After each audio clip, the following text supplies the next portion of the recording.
आज बुद्ध जयन्ती अहिंसा, करुणा र शान्तिका प्रतीक गौतम बुद्धलाई स्मरण गर्ने दिन।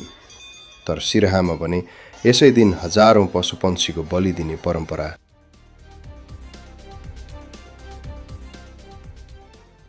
सिराहाको लाहान नगरपालिका 15 ढोडना स्थित राजदेवी मन्दिरमा बुद्ध जयन्तीकै दिन भव्य मेला लाग्ने गर्छ।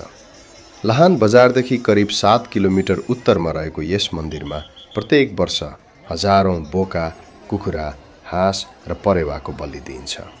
भक्तजनको अत्याधिक भिडका कारण मन्दिर परिसर पूर्ण रूपमा भरिभराउ देखिन्छ। एक दिन अघिदेखि नै रसिद काट्ने र बलि चढाउने क्रम सुरु हुन्छ भने मेलाका दिन बिहानैदेखि यो गतिविधि तीव्र हुन्छ।